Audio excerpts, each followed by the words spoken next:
Emma Collins, 27.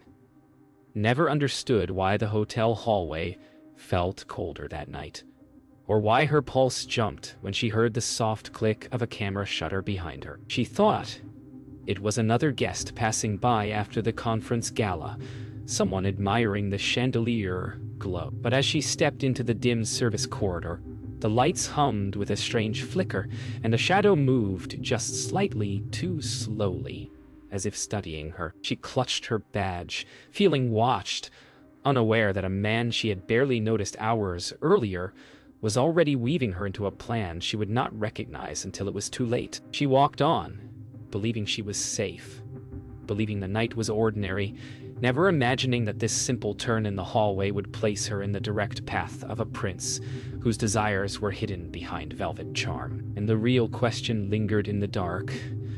What was she never meant to see tonight? Emma's pulse still hadn't settled by the time she reached the elevator lobby.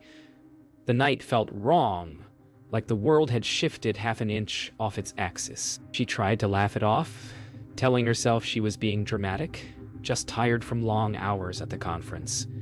Yet every footstep seemed too loud, every reflection in the polished floor too sharp. As the empty elevator opened with a hollow chime, she felt a rush of relief, until she noticed the faint scent of someone's cologne hanging in the air. Warm and unfamiliar, she stepped inside anyway, pressing the button with a shaky hand. The doors closed slowly, almost hesitantly, as if delaying something she couldn't name. She didn't know that the man watching her earlier wasn't acting alone. Someone else, someone far more powerful, had already taken notice of her that evening. Inside the elevator, Emma leaned against the rail and let out a long breath, trying to steady her thoughts. The soft hum of the machinery usually comforted her, but tonight it felt strangely hollow. She replayed the corridor in her mind, how the air shifted, how the lights trembled. She wondered if anyone else had noticed the same unease, or if it lived only in her imagination. When her phone vibrated, she jumped, letting out a tiny laugh at her own nerves. The message came from an unknown number.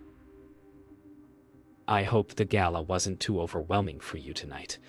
Her stomach fluttered as she read it. The tone was gentle, almost caring, but she didn't remember giving her number to anyone new. The elevator doors opened, and as she stepped out into the quiet hallway, she couldn't shake the feeling that this message was only the beginning. Emma walked toward her room, her fingers brushing the smooth keycard in her pocket.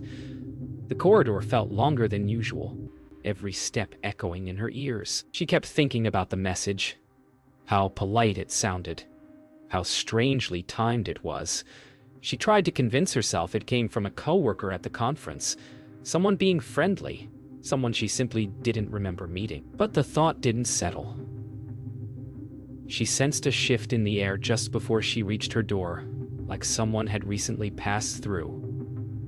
A shiver crawled up her spine. She slid the key card and pushed the door open, expecting darkness. But instead she found a single white envelope placed neatly on the bed. No footprints, no sound of anyone leaving. Just the envelope, waiting for her, as if delivered with purpose.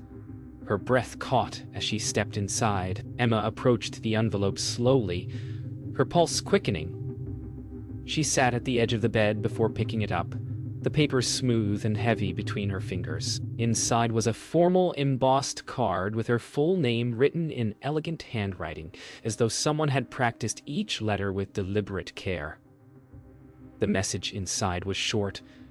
"You were extraordinary tonight. I hope our paths cross again sooner than you expect." No signature, no explanation. A mix of fear and curiosity swirled in her chest. She wondered who had gone through the trouble of arranging something so personal, so precise. As she set the card down, her phone buzzed again with the same unknown number. This time, the message read, "Did you receive my small note?" Emma's breath faltered. Everything was becoming far too intimate, far too quickly. Emma woke early, her mind still tangled in the strange mix of fear and curiosity from the night before. She kept replaying the messages, the envelope, The way the hotel corridors felt more like tunnels guiding her somewhere she hadn't agreed to go. When she checked her phone, another message waited for her. "I would like to offer you a moment of escape today." The number remained unnamed, but the tone felt confident, almost tender. She didn't know Prince Khaled al-Rashid personally, only recognized him from the conference stage the night before. His calm voice, his controlled presence, the subtle charm he carried effortlessly. It seemed absurd to imagine he could be the one writing to her. Still, the mystery pulled at her like a string she didn't know how to cut. A car was waiting outside, the message said. A single phrase finished it. "Trust me." Emma wasn't sure why she felt compelled to follow. The ride through London felt unreal. Emma sat quietly in the back seat while Prince Khalid occupied the opposite side with effortless composure, as though the car itself adjusted to his presence. He spoke softly, asking about her work, her thoughts on the conference, the things that made her feel unseen in her daily life. His interest felt deeper than simple politeness, almost as if he had studied her already. She should have questioned it, but the calmness in his voice made her want to open up. When he mentioned flying to Dubai for a short break, she laughed nervously, thinking it was a joke. But he didn't smile. Instead, he told her she deserved to feel valued, and he could give her that escape. Emma felt the gravitational pull of his confidence. She kept waiting for a sign that this was too much, too fast. Instead, she heard herself say, "Maybe." By midday, Emma stood at a private airport lounge, clutching her bag like a lifeline. She kept telling herself she wasn't truly considering this, that she was simply curious, that she could walk away at any moment. But Khalid moved with such certainty that it felt like the world was rearranging itself around his decisions. He explained that his schedule rarely allowed spontaneity, yet he wanted her company because she brought calm where others brought noise. The words felt strangely intimate, disarming. Emma didn't notice Omar al-Saif, observing from a distance, his expression unreadable as he watched Khalid usher her toward the jet. She should have asked how these men already knew where she was staying, or how they arranged this so quickly. Instead, she felt swept into something larger than her, something that made her forget to breathe. The jet felt impossibly luxurious, its interior glowing with soft gold light, its quiet hum soothing in a way Emma had never experienced before. Khalid invited her to sit beside him, and though she hesitated, the plush seat pulled her down like a gentle force. He asked her about her past, her heartbreaks, her dreams, the things she never said aloud because no one ever asked.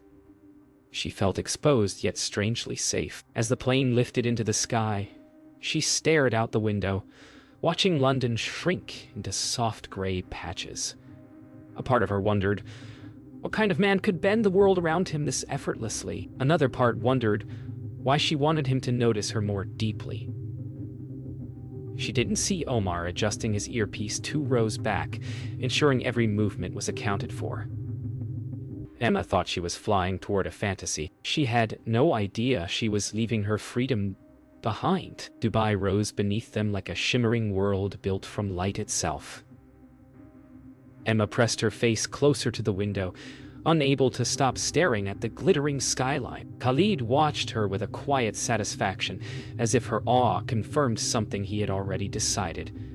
When they landed, a private car waited on the runway. Everything felt seamless, orchestrated, as though no step in her journey had been left to chance.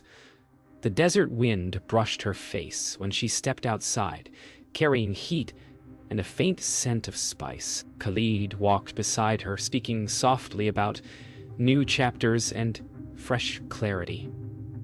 She told herself this was a once-in-a-lifetime adventure, something she would laugh about one day. But when Omar walked ahead of them, checking every doorway, every angle, every pair of passing eyes, Emma felt a sudden tightness in her chest. Something wasn't right, yet she kept walking. Emma expected a hotel, maybe a suite overlooking the city. But instead, she was escorted through high gates into a private estate surrounded by tall, white walls and palm-lined paths. Everything felt strangely quiet, as if the place had been empty just for her arrival. Khalid walked beside her with gentle confidence, explaining that this wing would be hers during her stay, a place where she could breathe without the world watching. His words sounded generous, almost protective, yet something in their softness unsettled her. Her phone was taken at the entrance for security reasons, and though she hesitated, Khalid's warm smile weakened her resistance. Omar walked behind them, silent, his steps deliberate and controlled. Emma crossed the threshold of her ornate room, realizing the doors locked automatically behind her. She told herself it was temporary. She told herself she wasn't trapped. But the lie felt thinner each second. Emma wandered through the suite, touching the embroidered cushions and polished marble counters, trying to convince herself the beauty meant safety. A soft knock broke the silence. She opened the door to find a tray of food already waiting, though she hadn't heard anyone approach. No note. No explanation. She stepped into the hallway, hoping to catch the server, but it was empty. Too empty, as though the walls swallowed sound. The air felt heavier here. When she tried returning to the courtyard, Omar appeared without warning, blocking her path with a polite but immovable expression. "His Highness recommends rest," he said, the tone fine. Emma forced a smile and backed away, but her heart hammered. She realized she wasn't being hosted. She was being managed, and the rules were forming long before she understood the game. Later that afternoon, Khalid invited her to a private garden within the estate, a serene place filled with fountains and fragrant flowers. He guided her to a shaded bench and spoke with tenderness about wanting her to feel cherished, about how the world had overlooked someone as gentle as her. Emma felt a shiver that had nothing to do with the warm air. His words didn't feel random. They felt crafted, tailored perfectly to her insecurities. She asked if she could call her family, but he brushed the request aside with a calm explanation about privacy and safety. His eyes softened, yet his refusal held a quiet command she couldn't challenge. When he placed his hand over hers, she didn't pull away, but her breath faltered. She felt the walls closing tighter, hidden under soft sunlight and polished charm. As evening settled, Emma tried exploring the estate again, hoping to understand its layout. But every turn seemed to end in another locked door or a silent guard. She found herself near a long hallway lined with glass, revealing the city lights in the distance. She pressed her palm to the window, imagining the noise, the freedom, the anonymity she once took for granted. Suddenly she heard footsteps. Omar again. He didn't raise his voice. He never needed to. "These areas are not for guests," he said. The word guest felt sharp, almost mocking. She walked back toward her room, aware of his steady steps behind her. The estate was beautiful, but beauty was beginning to feel like another layer of control. Another way to make her forget the exits. That night, Emma struggled to sleep. She lay awake listening to the faint hum of security cameras hidden somewhere above her. Eventually, she rose and opened the balcony doors, hoping the warm desert air would calm. Instead, she saw Omar standing on the far side of the courtyard, not moving, not speaking, only watching. The sight hollowed her chest. She retreated inside and shut the doors quietly, feeling foolish for thinking she had any real privacy. Moments later, her tablet chimed with a message from Khalid. "I hope you are settling in. I want you to feel safe here." Emma stared at the words, realizing she no longer knew what safe meant. The estate wasn't a sanctuary. It was a cage lined with silk. Days passed in a strange rhythm Emma couldn't break. She woke, ate, walked the garden, listened to Khalid's soft reassurances, and tried not to feel the invisible hands guiding her every move. She was no longer sure what was kindness and what was control. One afternoon, while returning from the courtyard, she noticed a woman standing by the fountain, a woman she hadn't seen before. She looked poised, confident, and entirely out of place among the silent staff. When their eyes met, Emma felt a sudden jolt of recognition, as though she was looking at a version of herself shaped by something darker. The woman approached slowly, her steps careful, her expression urgent. "You need to listen," she whispered. Emma froze. No one ever spoke like that here. It was the first crack in the perfect illusion, and Emma felt her world shift with a quiet, terrifying snap. Lena guided Emma toward a shaded corner behind the fountain, her voice low and urgent. She explained that she once stayed in the same wing, under the same promises, held by the same soft tone Khalid used on Emma now. Emma listened, her breath tightening with each detail. How Khalid's affection began like a dream and slowly hardened into possession. Lena spoke of rules disguised as protection, of privileges that were actually restrictions, and of how every woman chosen before her eventually disappeared from public life. Emma tried to make sense of it, shaking her head as if denial could break the truth apart. But Lena's eyes held too much pain to be lying. "He doesn't love you," Lena whispered. "He collects you." Emma felt her knees weaken. For the first time, she saw her fear reflected in someone else. As Emma tried to process Lena's warning, the sound of steady footsteps echoed across the courtyard. Omar appeared, emerging from behind a palm tree, as if he had always been there. His expression was unreadable, but his presence carried weight. Lena immediately stepped back, her face shifting into practiced calm, the kind a person learns after surviving too many close calls. Omar approached Emma with a polite nod, but his eyes flicked briefly toward Lena, sharp, suspicious knowing. He told Emma that Khalid was waiting for her inside. His voice was gentle, almost warm, but his posture left no room for refusal. Emma felt Lena's silent plea. "Be careful." As Emma walked away, she sensed a new truth settling inside her. She wasn't imagining the cave, she was living in it. And the door was already closing. Khalid greeted Emma in a warmly lit lounge filled with soft cushions and quiet music. He rose from his seat with gentle concern, asking if she felt unwell or troubled. Emma struggled to keep her voice steady, trying not to reveal the panic clawing at her chest.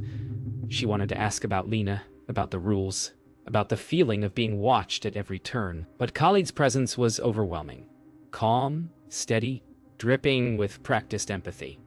When he brushed a strand of hair from her face, she flinched without meaning to. His eyes hardened for the briefest moment before his smile returned. That tiny shift terrified her more than anything Lena had said. It was the first time she saw the man beneath the charm, and he was nothing like the prince she thought she knew. That night, Emma found a small folded note tucked beneath her door. The handwriting was rushed, uneven. "Lena's, leave soon.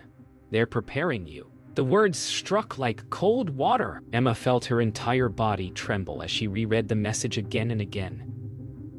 She wanted to run immediately, but the estate's layout was a maze, and Omar patrolled with precision that left no openings. The hours dragged as she sat on the edge of her bed, replaying every moment since her arrival, every warning she ignored, every instinct she pushed aside. The fantasy had cracked open, revealing something dark and carefully constructed underneath. She finally understood why Lena looked at her with so much urgency. Emma wasn't special. She was next. The next morning, Emma awoke to silence thick enough to feel like fog. Her routine tray of breakfast hadn't arrived. No soft knock, no polite greeting. Only the distant buzz of security radios somewhere beyond the walls. She opened her door carefully, expecting Omar to appear immediately, but instead she found the hallway empty except for a discarded piece of paper lying near the stairs. Curiosity pulled her toward it. A staff schedule, handwritten with quick strokes, listed her name beside the word transfer. Her chest tightened. The meaning sank in slowly, like cold water rising. She hadn't been invited here as a guest. She was being processed, prepared. She heard two guards turning the corner and ducked back into her room, clutching the paper. For the first time since she arrived, she knew with absolute certainty. They had a plan for her, and she hadn't been meant to see it. Emma paced her room with the paper trembling in her hands. The word transfer gnawed at her. Transfer to where? For what? She tried to steady her breathing as she remembered Lena's warning. She checked the doors and windows again, finding every exit sealed except the balcony. But it was too high to climb down. When her tablet chimed, she froze. A message from Khalid waited. We need to finalize your documents today. Everything is prepared. It didn't feel like an invitation. It felt like a command. She typed a shaky reply asking what he meant, but the message was marked as read, with no response. Minutes later, Omar knocked gently, his voice calm as he told her Khalid wanted to see her in the administrative wing. Emma felt her throat tighten. Administrative wing, documents, transfer. It was all falling into place, and none of it felt like freedom. The administrative wing felt colder than the rest of the estate, built from polished stone and lined with narrow windows that let in harsh beams of desert light. Khalid waited inside a long office, seated behind a low desk stacked with folders. When Emma was ushered in, he looked up with a smile too gentle for the setting. He explained that for her protection he needed to adjust her status while she stayed with him. He spoke of privacy, security, and discretion, as though these were gifts, not warnings. He slid a document toward her, asking for her signature. She scanned the lines, her breath catching when she read the phrase, temporary identity reassignment. Her passport would be held for safekeeping. Her residency marked as guest of the crown. Emma felt the walls closing in. She pushed the paper away and whispered, no. Khalid's smile thinned as Omar stepped closer. Khalid's voice softened, but his eyes no longer matched his tone. He approached Emma slowly, as though calming a frightened animal. He told her she was overthinking, that he only wanted her safe from the chaos of the outside world. But Emma felt herself shrinking under his gaze, her instincts screaming louder than his words. You're not taking anything from me, she whispered, stepping back. Khalid sighed, almost disappointed, and signaled to Omar. In one motion, Omar opened a locked cabinet and retrieved a small sealed envelope. Her passport. Seeing it made something inside her break. Khalid told her she could leave anytime she wished, but his smile made the lie hollow. He placed the envelope on the desk like bait. Emma realized then, she wasn't meant to leave. She was meant to surrender. Or so. He was meant to surrender. Emma backed toward the door, clutching her shaking hands to her chest. She needed air, space, a plan. Khalid told her to take time to breathe and insisted Omar accompany her back to her suite. The moment the door closed behind her, she collapsed onto the bed, tears stinging her eyes. She knew now that the estate wasn't just a cage. It was a system. A machine designed to take, reshape, and contain her. She pulled Lena's note from her pocket and realized there was only one option left. She had to run before the transfer was finalized. Before her name, her identity, and her freedom disappeared behind the prince's carefully crafted walls. Every second she stayed made escape harder. She wiped her face, steadied her breath, and whispered to herself the only plan she had: leave tonight.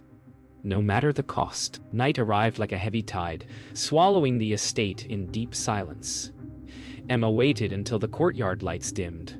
The small window Lena described. Her heart beat painfully as she stuffed the essentials into a small bag. Water, scarf, Lena's note, and nothing else. She moved toward the balcony, watching Omar's patrol pattern. Every 8 minutes he crossed the courtyard, pausing briefly near the fountain before circling back. She rehearsed her steps over and over, afraid that even one mistake could cost her everything. When his figure disappeared behind the main hall, she climbed over the railing, landing softly on the lower terrace. Her knees trembled, but she forced herself forward, hugging the stone walls as she descended toward the service route Lena had whispered about. The desert wind pressed against her face. She didn't feel brave. She felt terrified. But fear was better than disappearing. Emma slipped into the narrow service corridor Lena described, a place the guards rarely passed unless something went wrong. The hallway smelled of dust and metal, its concrete walls cold against her fingertips. She moved quickly, her breath unsteady, pausing at every distant echo. The corridor led to a small mechanical door that connected to the outer maintenance path. She knelt and pressed the release switch, praying it was still functional. For a moment, nothing happened. Then a low, mechanical click sounded, followed by the slow lift of the panel. She crawled through into open night air. Ahead stretched an unlit gravel road, disappearing into the desert. She felt the first spark of hope since arriving, but it flickered fast. Because behind her she heard voices rising. Sharp, alert, wrong. Someone had noticed. Her window was closing. She sprinted down the gravel, her shoes slipping on loose stones as the dry wind ripped at her scarf. The estate lights glowed far behind her, shrinking with each desperate step. She heard shouting now, followed by the low rumble of an engine. Someone had started one of the security vehicles. Panic clawed up her throat. She pressed on, lungs burning, until she spotted the service gate Lena had described. It looked small, barely noticeable, but it was her only chance. She ran to it, pushing her shoulder against the rusted metal. It budged only an inch. She pushed again, harder, fingers scraping painfully. The gate finally shifted just enough for her to slip through. Her chest heaved, tears blurring her vision. The desert stretched before her, open and endless, but she didn't know how close they were until the headlights appeared behind her. Emma stumbled through the sand, her legs screaming in protest. The jeep accelerated, kicking up clouds of dust that swallowed the night. She tripped, falling hard, but forced herself back up. The desert was supposed to be her escape, but now it felt like another trap. Wide, empty, merciless. A horn blared behind her, and the vehicle swerved closer, its tires carving deep grooves. Suddenly, a shadow emerged from the darkness ahead. For a split second, she thought it was another guard, but then she recognized the outline. Lena. She stood beside a small maintenance buggy, waving urgently. "Get in!" she shouted. Emma didn't hesitate. She dove toward the seat as Lena slammed the buggy into motion. The security jeep veered behind them, its engine roaring with frustration. For the first time, Emma felt a sliver of real escape. The buggy tore across the sand, bouncing violently as Lena steered toward a cluster of service buildings near the horizon. Emma clung to the seat, glancing back at the jeep gaining ground. "They'll cut us off," she shouted, her voice trembling. Lena didn't slow. Instead, she veered sharply toward a narrow drainage slope that led to a maintenance culvert. "Hold on!" she yelled. Emma braced herself as they plunged down the incline, sand exploding around them. The buggy skidded into the culvert, scraping against concrete, but still moving. Behind them, the jeep struggled to follow, its tires sinking into the looser sand. Lena kept steering, breathing hard. "We have minutes, maybe less," she warned.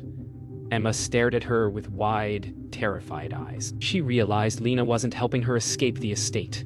She was helping her escape the prince's entire world. The culvert carried them beneath the service compound until the buggy sputtered to a stop near a dead-end grate. Lena cursed under her breath and motioned for Emma to follow her on foot. They slipped through a narrow opening and climbed a steep embankment that led toward faint city lights. Emma's lungs burned, her legs barely holding her upright. Every breath tasted like sand and adrenaline. Lena guided her with quick gestures, checking behind them as the distant roar of engines grew louder. When they crested a ridge, Emma's eyes widened. A small security outpost stood ahead, a foreign consulate satellite checkpoint, its flag fluttering weakly in the desert breeze. "This is your only chance," Lena whispered. Emma stumbled forward, hope and fear twisting inside her chest. She didn't know if the guards here would help her or send her back, but staying behind meant disappearing forever. Emma and Lena reached the checkpoint just as two foreign guards stepped out, startled by their frantic approach. Emma tried to speak, but her voice cracked under the weight of everything she'd held in. Lena did the talking, her words sharp, urgent, desperate. The guards hesitated, Protocols, jurisdiction, fear of crossing powerful lines. But the terror on Emma's face broke their hesitation. They pulled her inside the outpost as radio calls crackled around them. Within minutes, a heavier vehicle approached from the estate, Omara's voice echoing through a speaker demanding access. Emma felt her body cave in on itself. She clutched the edge of a metal bench as the guards debated whether to protect her. One young guard knelt beside her, his tone soft as he asked if she was in danger. Her answer came out as a whisper. "He won't let me leave." It was enough. The tension sharpened as Omara's vehicle pulled up outside, headlights slicing across the sand. He stepped out with deliberate calm, his posture unmistakably commanding. He requested Emma's release in Khalid's name, using words wrapped in diplomacy but edged with threat. The guards refused, citing asylum protocol. Omar's jaw tightened, the first crack in his controlled facade. Emma watched him through the window, her heart racing.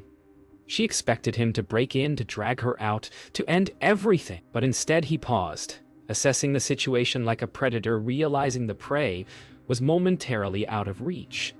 His eyes lifted to meet Emma's through the glass. There was no anger, only certainty. Certainty that this wasn't over. Without another word, he returned to the vehicle. They drove off into the desert haze, leaving Emma trembling with equal parts relief and dread. Hours later, Emma sat wrapped in a borrowed blanket inside a secure room while officials from the embassy took her statement. Lena stood nearby, offering silent support. Emma recounted everything: the messages, the isolation, the manipulation, the documents designed to erase her identity. With each sentence, she felt pieces of the fantasy crumble, revealing the machinery beneath it. The officials exchanged uneasy glances, clearly aware of the political storm this could ignite. Even so, they assured her she would not be returned. Emma felt a shaky breath escape her, the first real breath of freedom since she stepped into Khalid's world. She turned to Lena, whose tired smile held both relief and sorrow. Emma realized that freedom wasn't the end of the story. It was the beginning of a responsibility she never asked for, to make sure no one else fell into the same trap. Weeks later, back in London, Emma sat before a camera in a modest studio set up by international journalists. Her hands trembled, but she kept them folded tightly in her lap. She spoke slowly at first, then with growing certainty, telling her story, naming what happened, revealing the trap disguised as luxury. She described the illusion of being chosen, the subtle erosion of her freedom, and the moment she finally understood the cage closing around her. She didn't mention Khalid's name directly. Legal walls still protected him. But she exposed the pattern, the system, the truth. As the interview wrapped, she stared at the camera for a long moment, knowing countless women might one day hear her voice. "If someone makes you feel special too quickly," she said softly, "ask what they're trying to hide." The lights dimmed. The room fell quiet, and one question lingered. How many others were chosen before her?